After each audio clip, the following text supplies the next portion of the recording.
Hey everyone, and welcome back. We're doing the deep dive today, and today we're going to be looking at Stephen Johnson's presentation, Moving at the Speed of Light. Right. And, he kicks things off with this really kind of intense imagery. He compares the rate of change happening all around us to a tsunami. Yeah. Pretty intense, right? And it just got me thinking, do you ever feel that? Like, things are changing so fast that it's hard to keep up. Oh, yeah, definitely. I think that's a feeling a lot of people are grappling with. And Johnson really hit the nail on the head by bringing that up. Yeah. One of the things he highlighted was this concept of knowledge half-life. Okay. Which basically means that information becomes outdated faster and faster. So, give me an example of that. What does that actually look like? Well, think about medical knowledge. Mm-hmm. Treatments that were considered cutting edge just a few years ago might be completely outdated now. Right. Or think about technology. How quickly do new phones become obsolete? Yeah. I mean, that's knowledge half-life at work. Yeah. And it definitely contributes to that feeling of information overload that Johnson talks about. But then he kind of goes to something totally different. He's like, okay, let's talk about the Earth's core. Yeah. And this recent discovery that the inner core might actually be reversing its rotation. It's pretty fascinating, and it really underscores this idea of constant change happening at even the most fundamental levels. Right. And what's interesting is that the rotation of this molten iron core, actually generates the Earth's magnetic field. Okay. Which protects us from harmful solar radiation. So it's like this hidden process deep within the Earth that has this huge impact on our lives. Right. I see where he's going with this. He's drawing this parallel between the Earth's core and our own inner core. Exactly. He describes us as having a crust, mantle, and core just like the Earth. Wow. And our core, he says, is hotter like the sun. Okay. And holds this powerful connection to the divine. Yeah, I love that he brings in this spiritual dimension. It's like saying there's this incredible power within each of us, something that connects us to something much greater than ourselves. Absolutely. And, he connects this inner core, this glory within, to the breath of life that God breathed into Adam in the creation story. Mm-hmm. And then he uses that beautiful image from Psalm 42, right, comparing the longing of the soul to a deer panting for water. It speaks to that deep yearning for connection with God that I think we all feel on some level. Yeah, that image really resonates with me. And, it takes on even deeper meaning when we remember that for believers, God has placed his spirit within us. Yeah. So that longing, becomes not just a yearning, but a connection to the divine presence residing within. And it makes you think about that statement by Jesus, right?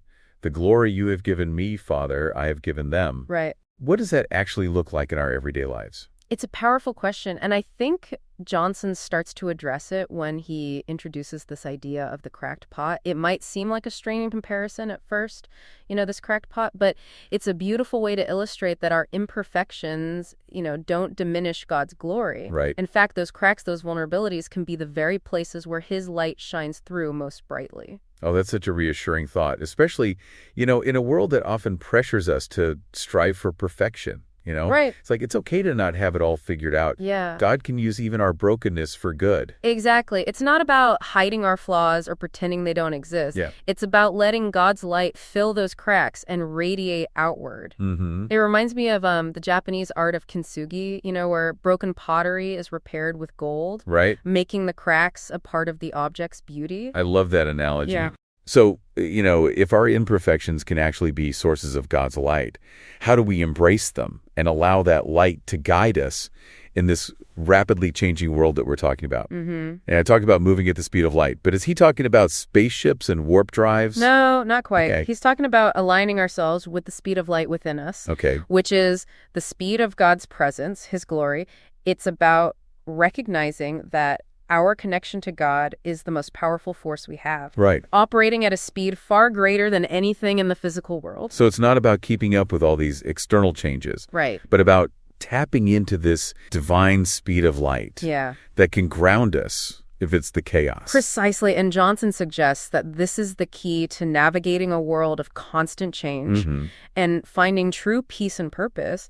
He urges us to arrange our days so that we are experiencing total contentment, joy, and confidence in our everyday life with God. So how do we practically do that? I mean, it's easy to say arrange your days, but the pace of life these days, how do we actually make that? Johnson highlights the importance of intentionally creating space in our lives for stillness and connection with God. Okay. Even small intentional acts can make a huge difference. He mentions things like practicing gratitude, Yeah. spending time in nature, or using tools like the 1-minute pause app to incorporate moments of stillness into our busy schedules. Those are all great ideas. It's like a reminder that, connecting with God doesn't have to be this grand, elaborate thing. Right. It could be woven into the fabric of our everyday lives. Absolutely. And, when we prioritize those moments of connection, we're essentially recharging our inner battery, Yeah. allowing us to show up in the world with more authenticity, compassion, and courage. Right. We become more attuned to God's light within us and better equipped to let it shine outward. That brings to mind something else he talked about is like not conforming to the patterns of this world. Yes. Which I think is so relevant today, with all the information, the technology constantly vying for our attention. It's so easy to get caught up in the comparison game, the hustle culture, the constant need to be on. Absolutely. We constantly face this choice, Yeah. to be swept away by the current of the world or to anchor ourselves in something deeper, Right. something more enduring. And that anchor is that light of God within us. Exactly. When we choose to anchor ourselves in that light, we become beacons of hope and inspiration, Yeah. radiating a different kind of speed into a world that desperately needs it. This has been a really thought-provoking conversation. What stood out to you, from this deep dive? What resonated most? Well, for me, it's this idea that the light within us, the glory within, as Johnson puts it, is not our own. It's a reflection of God's glory dwelling in us. Right. It's a powerful reminder that we are not alone in navigating the complexities of this world, Right. We carry within us a source of light strength and hope that is far greater than ourselves. That is powerful. And that leads to a really important question. If this light truly is from God and of God, how can we cultivate and express it more fully in this rapidly changing world? It's interesting how he frames this, idea of expressing God's light. He uses this image of God, not wanting to hide us under a bucket, Right. but putting us on a hilltop like a light stand for all to see. It is a powerful image, and I think it speaks to this call to be bold and courageous in expressing our faith, even, when the world around us feels so chaotic and uncertain. But sometimes it can feel overwhelming, like how do we actually let our light shine when we're dealing with, everyday challenges and struggles? Yeah, that's where Johnson's emphasis on, aligning with God's speed of light comes in, I think.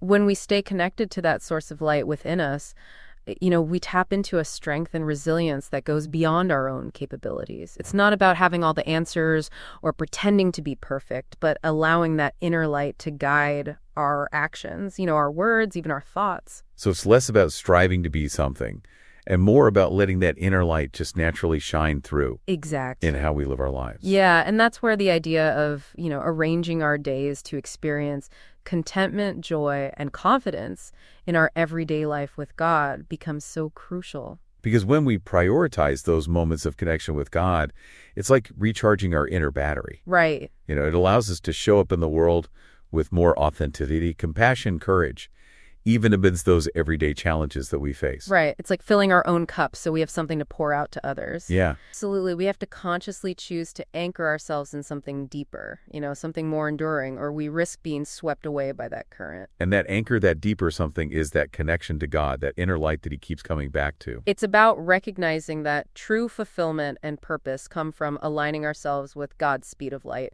not the frenetic pace of the world. This has been such a rich and thought-provoking exploration. I love how he weaves together scientific concepts, spiritual insights, practical advice. What's something you'll be taking away from this deep dive? Well, for me, it's that image of the light stand. It's a reminder that we are meant to shine. To let our light illuminate the world around us, it's a call to embrace our imperfections, connect with that divine spark within and radiate that light outward with courage and compassion. Beautifully said. And to our listener, we hope this deep dive has sparked some new insights and inspired you to consider how you might move at the speed of light in your own life. Thanks for joining us, and until next time, keep seeking, keep exploring, and keep diving deep.